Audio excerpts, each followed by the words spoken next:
Hi everybody, welcome to another episode of the Caregiver and Spoonie podcast. I'm your host, Jordan Banderas. And before we get started, don't forget to subscribe so you don't miss any episodes of the podcast. And let's go ahead and get into today's episode, shall we? Now, on today's episode, I have a very important question. And during the episode, I'm going to tell you why it's so important to know the answer. And that question is, are you projecting your pain? Here's the thing though. It's very important to know yes or no. Most likely in a love situations like in mine, the answer was yes. Now it's no, and I'm gonna tell you why. Now, here's the reason why you have to know as well is because when we project our pain, we hurt everybody, no matter who it is, the people that love us or the people that even hate us. So we hurt everybody. Everybody's equal in the situation, so everybody gets our pain. And in this situation, in regards to my story, I used to project my pain a lot. You can ask my wife. I was very aggressive. I have mentioned this before, like because of the way that I was raised, I was very aggressive. I was very like blunt, very like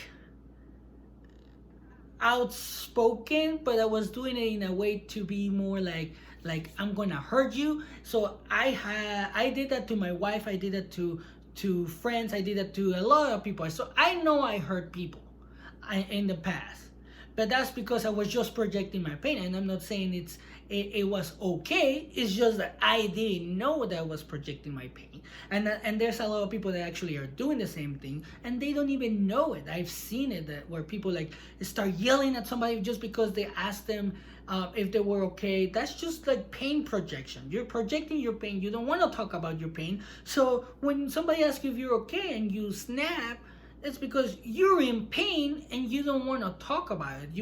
We want to talk sometimes, or we want to act sometimes like if we don't talk about our pain, that means that it's not there and it's gonna go away.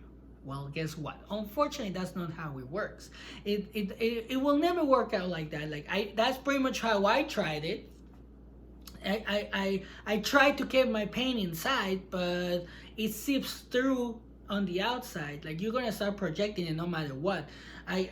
There's this story right now that I want to share because this is very important, especially with kids right now, with everything that's going on. Where I live, there's this little kid, probably he's like 7 or 8.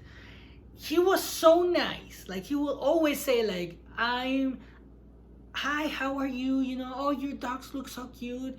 And all of a sudden he said like, how my dad is out of jail.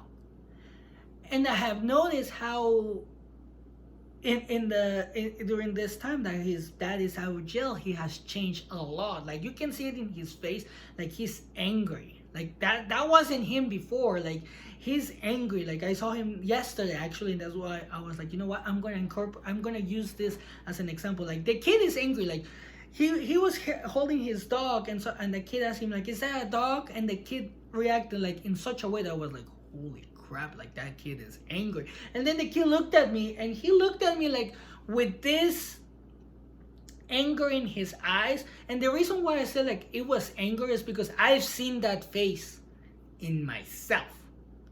So the kid is already projecting his pain, just like I did when I was growing up. So it's very important as an adult to know if you're projecting your pain, because as an adult you're gonna get in trouble. You're gonna get in so much trouble. You might be doing something that you don't even want to do. You might be projecting your pain towards your kids, and then your kids are gonna project their pain into their own kids. So you could be starting a cycle instead of ending a cycle that we can end right now. Like that's pretty much what I had to do with myself. Like I had to stop that cycle of projecting my pain into the next person. I had to work through it, and it's hard. Like I'm not gonna lie, like it was freaking hard. And when I saw this kid yesterday with that exact same face that I saw myself having when I was growing up, I was like, holy crap, that kid is angry. And that kid, I don't know how his life is, but the only thing that I can tell you is that after his dad arrived from jail, that kid has changed a lot. He's not the nicest kid anymore. He used to be so nice. He used to be so nice, and I've seen that in myself. I've seen it in a lot of people. So that's why, like I was telling you, like, it's important to know if you're projecting your pain, because if you keep projecting it and you don't even know why, you're just gonna keep doing it. You're just gonna keep ending and like hurting the people that love you. You're gonna keep hurting your chances of finding somebody that will love you. Like, I've done that. So that's why that's why it's so important. And one of the things that this can do, it can cause you to lose your friends. Like I say, you're gonna hurt relationships. It can cause you to hurt your family. It can cause you to hurt all these people that are trying to help you that have been there. I know I have hurt my wife because of projecting my own pain. So it is something that we have to work on as an adult. And if you see it on a kid, kind of like with what I saw with this kid, is like, I was like, crap, I want to do something for this kid, but I can't, because first, the kid obviously is mad. I don't know what's going on in his house, but the adults don't care. So it's like, if the adults don't really care, how can you help somebody? Or even if you're an adult, if you don't care about projecting your pain and hurting others, then you already made that decision that you don't want help. Yeah, you can get help, but it's only until you decide. That's pretty much what I had to do when I went to therapy. Now, one of the things that this is going to do, which is incredibly important, is that when you're projecting your pain, it can cause you to be depressed. And the reason why it can cause you to be depressed is because you might think that there's something wrong with you. That's how I always felt about myself, because when I was angry, when I was growing up and I had all this anger with me, everybody will say like, oh, why are you so angry? There's something wrong with you. Like, somebody might say that to you. Somebody could have said that to you growing up. And now as an adult, I'm like, yeah, there was something going on. There was something wrong with me. Yeah, the way that I was being raised was wrong. You know, like, it wasn't something in me. But if you're not able to like understand that, you're gonna be depressed. That's what gave me depression. To be honest, like, that gave me depression, and it's not a nice place to be, especially when you're angry, because depression and anger can cause a lot of issues, which we're gonna be talking a lot in a different episode, because that's a whole different subject. Depression and anger it's not a good combination, let me tell you, because of things that I've done. There are things that I did, things that I've said when I was angry and depressed. So I know, like, sometimes you might be depressed and angry, and you might say things that, or you might project your pain in by using certain words towards your kids, towards your spouse, towards your family, towards your friends, and then they might walk away. So you're gonna even get more depressed. And another thing is, like, when you're projecting your pain, it can turn you into a very violent person.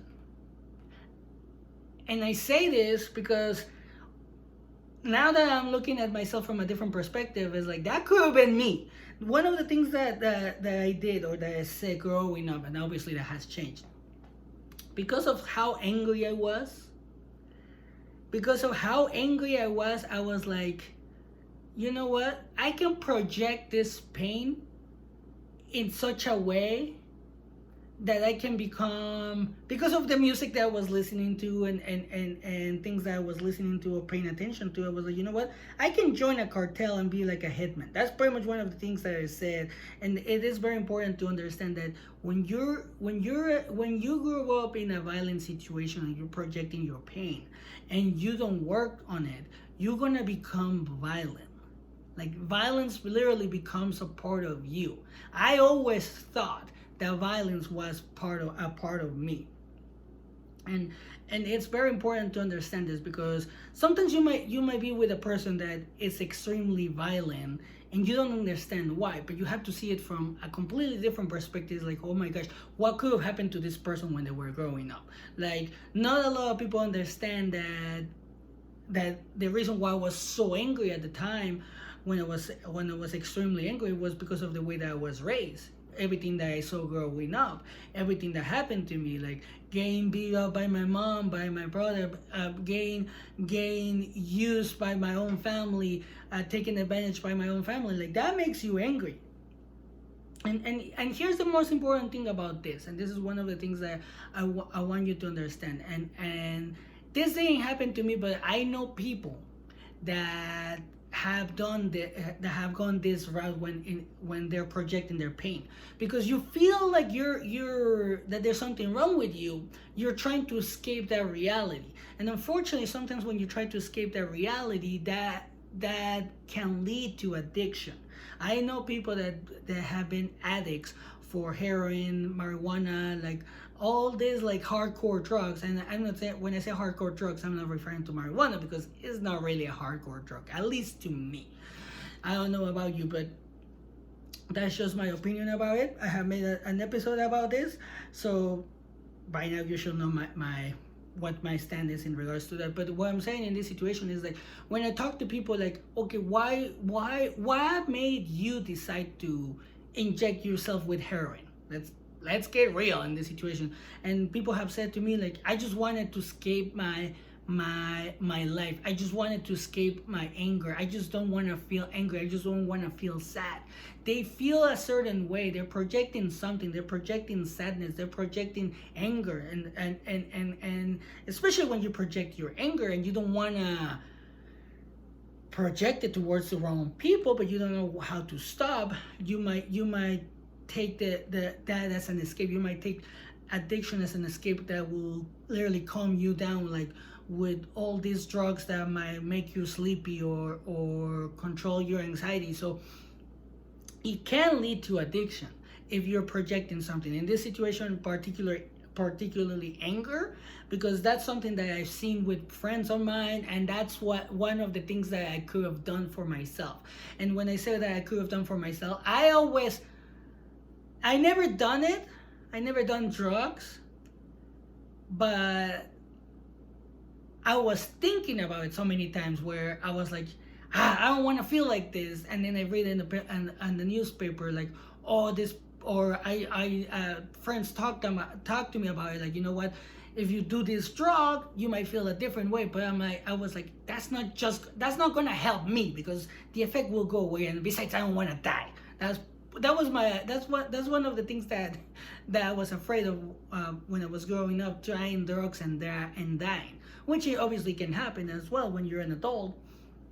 But another important thing, though, that we have to focus on is how we can help. How you can help yourself, or how you can help others when you see them projecting their pain. It could be your kid, it could be your friend, it could be your spouse, it could be your partner, it could be a family member, it could be a good friend, Just try to help. And the ways to help, this is pretty much how my wife helped me in this situation. You have to find somebody to talk to. So if you're the person projecting the pain, you have to find somebody that you can be open about and talked about without feeling guilty, or without feeling ashamed, without feeling that you're being judged. That's one important thing. So, and if you're the person that's trying to help somebody because they're projecting their pain, you have to be very, very open with a person and just say, like, you know what, I'm not going to judge you. I'm not judging you. I'm gonna give you my opinion from my perspective. Don't take it as judgment, because I'm not judging you. This is some of the things that I have talked to other people that I'm trying to help, like my wife and some friends, where I tell them, like, I'm not judging you. I'm just telling you what I see, because I want to understand what you're going through. So that's one of the things that you have to do. Another thing is that you might want to find a therapist so you can talk to, because the way that I see it now, I mean, therapists are good. Therapy can help you. They help me. But you're paying somebody to listen to you, You're paying somebody to listen to you, and they better listen. And you better be like, you know what? I'm paying you. You better listen. No matter how long it takes, how many sessions you just talk about your issues, they're just there to listen to you. And at one point, obviously, they're supposed to help you figure out how to get through those problems. That's pretty much what it is. You can also talk to your friends, family, and like I said, you just need to be very open with them. Like, don't judge me. I can't talk to you about this because I feel like you're judging me. Another thing that also helps is try to figure out what's causing the problem. Like in my situation, it was the way that I was raised. My own family was causing the problem. Once I was able to understand that, I was able to, like say like, you know what, I can move on from this. I can stop projecting that pain. And another thing that at least it helps me, I don't know if it might help you, but it's something that you can try. You can try it on your own. You can try it when you're by yourself. It doesn't matter how you do it, but you can talk to yourself. I talk to myself all the time, and that doesn't mean that I'm crazy. I'm just having like a conversation with my own self to figure out what's causing the problem. And sometimes, and I have talked about this, I ask myself the questions like, how come I feel like this? Or how come that affected me that way? Or how come this makes me feel a certain way, Things like that, and become aware, because when you're answering those questions like I just mentioned, it's going to help you become more aware of how you're feeling or why are you feeling a certain way. And that's pretty much becoming aware of your own self. And when you become aware of your own self, then you're going to be able to look at your own self and say like, okay, this is the reason why I'm projecting my pain. This person, like in my case with my wife, is like, my wife doesn't deserve to be treated like that because of somebody else's mistake. So that's pretty much what I wanted to talk about today. Thank you again for your time. Thank you for your support. Thank you for your feedback. Don't forget to follow us on TikTok, Instagram, Facebook, and YouTube. Also, don't forget to share so we can make this grow, because I want to make this grow as a community. That's why we have the community page, or the community group on Facebook, so everybody can feel like there's somewhere to turn to, especially with everything that's going on right now. And if you know somebody that's projecting their pain, or if you yourself is projecting your pain, or you are projecting your pain, just remember, like, there are things that you can do, but it's up to you. Nobody can help you. It's up to you. It's only up to you. Just like it was up to me to change, it's up to you to change. I'm just telling you this because I've been there, I've done it. It's hard, but it can be done. And once you do it, you're gonna feel a lot better. So thank you for your time. And again, if you want to share your story, don't forget to send it to me at the Caregiver and Spoonie@gmail.com. You can send it to me through there. You can actually post it on the community group. And also, always take care of yourself. And and I leave you like always. As always, take care of yourself. Have a good day.